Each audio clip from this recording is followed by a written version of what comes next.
Ask survivors of sex trafficking or those who arrest and prosecute predators. They'll tell you the same thing.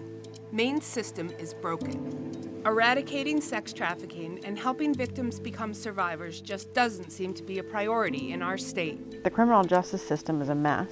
I knew the system was broken and I couldn't fix it. According to the FBI, Maine is a source state for sex traffickers. They come to recruit or seduce vulnerable women and girls into what they call the life.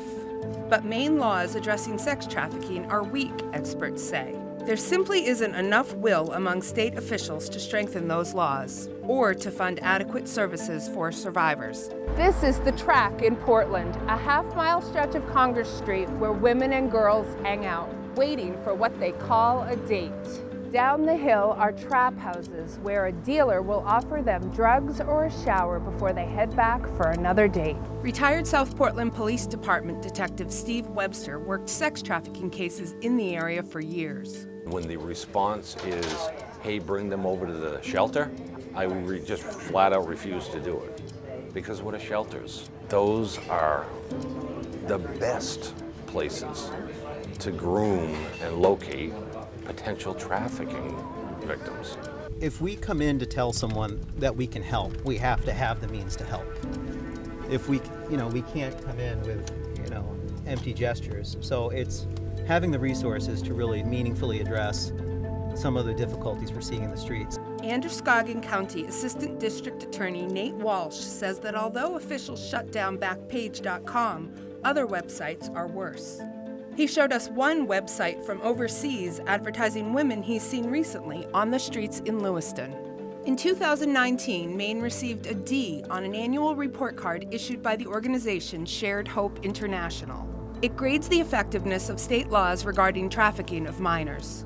In Maine, the maximum sentence for someone convicted of aggravated sex trafficking is 10 years. But someone convicted of the same charge in federal court faces a minimum sentence of 15 years. In 2007, then Attorney General Janet Mills established a human trafficking work group to address the growing problem. In 2018, she also used settlement funds to help open the state's first emergency safe house for victims of human trafficking. We reached out repeatedly over the past month to the offices of now Governor Mills and Attorney General Aaron Frey. We asked when that work group last met and when it is scheduled to meet again.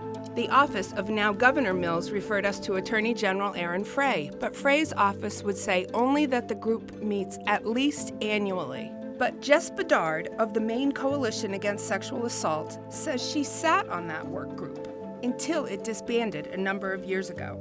Bedard says the group was inactive for several years before recently reorganizing and meeting intermittently. Webster says he went to the work group meetings at first, but found them to be a waste of time.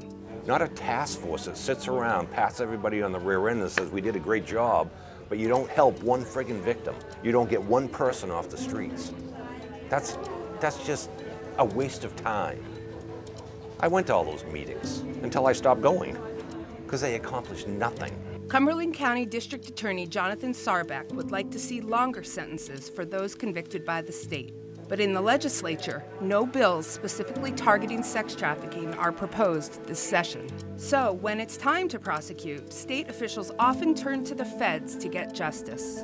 During just 3 months in 2019, men from Boston, New York, and Biddeford were convicted in federal court of trafficking 6 Maine women and girls. One trafficker used a lit cigarette to burn a hole through his victim's cheek. But even more alarming is the lack of comprehensive resources available to survivors. If we were more victim-focused and we had agencies that actually did something instead of talking about doing something, that'd be great.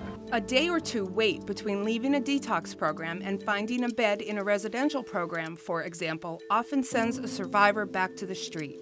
Preble Street Resource Center in Portland provides services to survivors, but the city's shelters only offer 2 beds designated for them.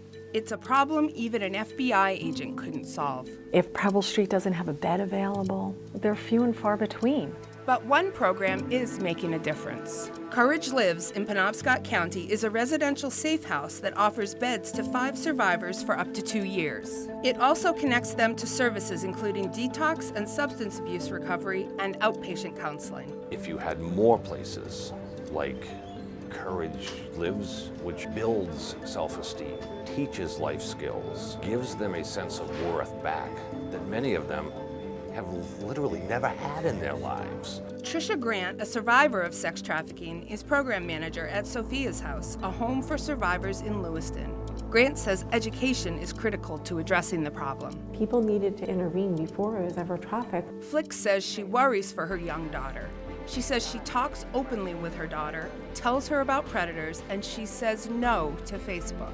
If the hairs on the back of your head tell you that's not a good idea, then it probably isn't. Webster would like the state to designate a sex trafficking task force modeled on the Maine Drug Enforcement Agency. But he isn't optimistic that addressing sex trafficking is a priority for our state anytime soon. But I've always said, if it was the governor's daughter that was sucked into sex trafficking, guess what? Oh, we'd have a task force on it.